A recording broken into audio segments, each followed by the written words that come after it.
Saat ini banyak orang yang mencari cara untuk memulai bisnis online.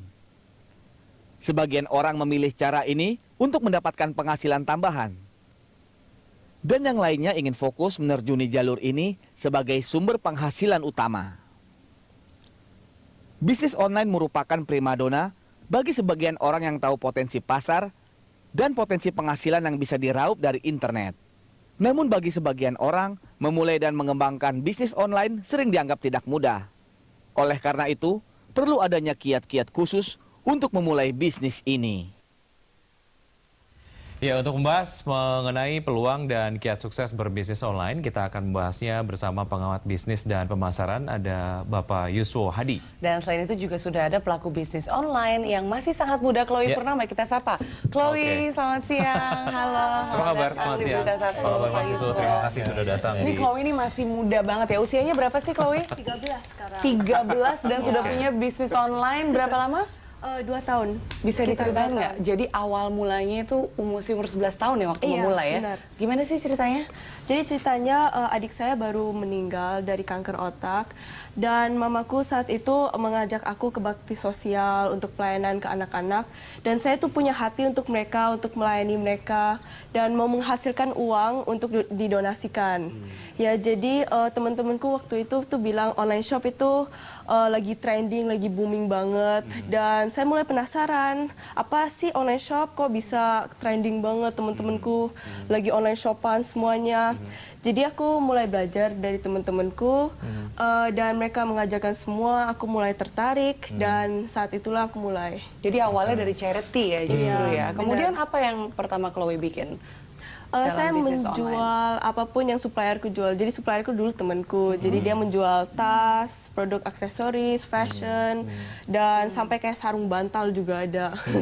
Pokoknya semuanya ya, dicoba dijual oleh Chloe di bisnis online-nya. Mas, kalau bicara sedikit Mas Yuswo mengenai gaya berkomunikasi ataupun gaya pemasaran dari bisnis online ini yang kebanyakan memang anak muda. Bisakah dilihat dari gaya pemasarannya kemudian membuat bisnis online ini menjadi satu bisnis yang sangat menarik belakangan, pertumbuhannya juga seru sekali Mas Yuswo. Biasa, ya. Jadi memang terutama sekarang yang lagi cool kan Instagram ya, Twitter, Facebook ya. Memang ini pelaku utamanya adalah muda ya, Gen Y istilahnya atau milenial. Jadi orang-orang yang lahirnya itu setelah 85 itu milenial. Jadi gayanya juga gaya muda. Kalau saya lihat si Chloe itu menarik, sebenarnya bikin online shop tuh gampang. Tinggal kita bikin website atau bikin akun Instagram. Yang paling sulit adalah mendatangkan crowd atau mendatangkan traffic gitu. Nah, dalam kasus Chloe itu yang membuat orang tertarik adalah inspirasi di baliknya. Dia menggunakan charity ya untuk mengetuk hati banyak orang, netizen. Ya. Yang itu menurut saya di Indonesia model bisnis yang baru, model bisnis yang masih langka.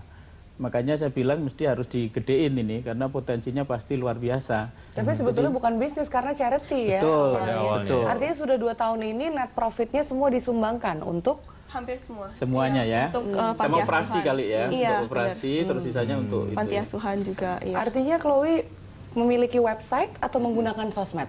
Sosmed. Jadi dulu yang menghasilkan paling banyak itu dari BBM kan dulu trendingnya BBM. Jadi aku ada grup banyak banget 10 grup gitu. Terus upload barang-barang yang baru datang ya.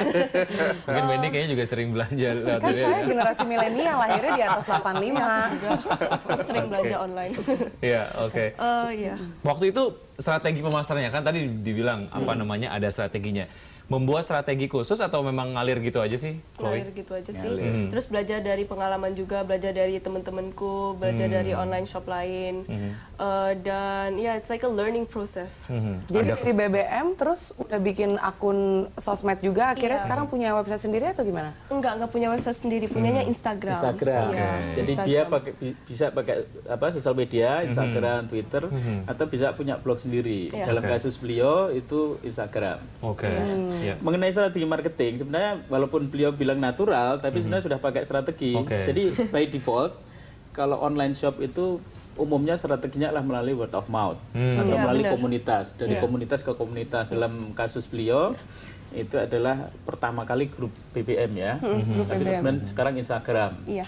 Ya, Oke. gitu. Jadi community biasanya, community atau word of mouth atau viral marketing gitu. Pernah menemukan apa kendala lah waktu awal memulai bisnis ini gitu? Oh iya, sering banyak ditipu.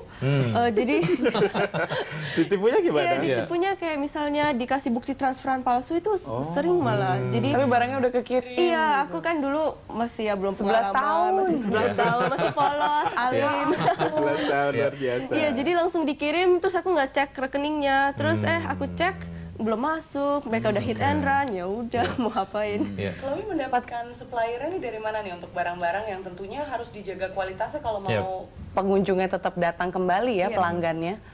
Aku sih kadang beli langsung, misalnya dari Amerika aku langsung beli. Cuman dulu banyaknya pakai supplier tuh temanku karena kita udah deket banget, jadi aku percaya banget sama dia. Tapi barang-barangnya dari luar Iya. negeri semua nih ya. Ada yang impor. import, ada yang lokal. Oke. Iya. Ya, Mas Yuswo, kalau kita bicara mengenai hal yang tadi dialami oleh Chloe gitu ya, mengenai fraud ataupun penipuan di bisnisnya. Sejauh mana ini menjadi satu hal yang harus dipikirkan semenjak awal mulai bisnis online? Ini jadi handicap utama dari bisnis online di Indonesia itu adalah kartu kredit. Jadi orang itu nggak mau memberikan, itu surveinya mengatakan begitu. Paling besar itu hambatan untuk boomnya online shop di Indonesia adalah customer tidak mau memberikan informasi kartu kredit gitu. Oke. Karena memang banyaknya penipuan. Tapi saya kira ini progres terus. Jadi nanti ada namanya online payment gateway, itu akan nanti pelan-pelan akan semakin.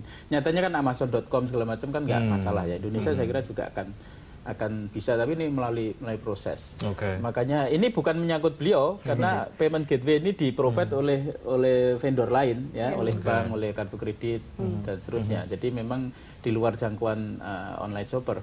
Ya. Tapi ini memang menjadi satu kendala yang juga membatasi Membatasi. tumbuhnya online growth ya. Karena kita tahu sendiri banyak sekali spam. Cuman 5% dari pengguna online di Indonesia mau memberikan detail kartu kreditnya. Yang lainnya transfer. Dan transfer itu sering banget orang ketipu juga ya Pak ya.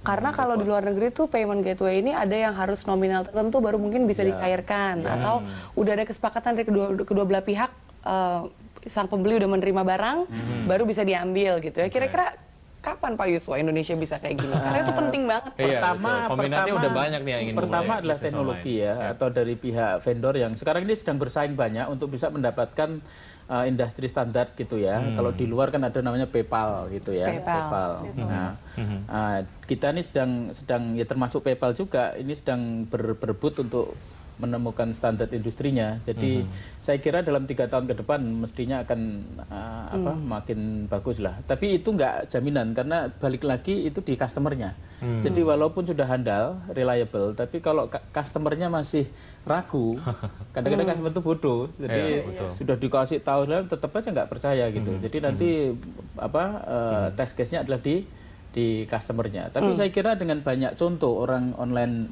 melakukan belanja online itu akan jadi role model yang lain-lain ini akan ikutan. Jadi sekali lagi prosesnya viral lagi. Jadi lihat tetangga kok jual beli online kok kemudian jadinya terpengaruh gitu, viral. Memang kalau kita ngomong online shop itu viral itu luar biasa. Yang paling penting pengaruhnya masih berasa gitu. Kalau di Insta testi tuh, ini barangnya original semua. Betul, kalau sudah oke biasanya mereka percaya. Oke, kita masih punya beberapa segmen, kita akan lanjutkan usai jeda.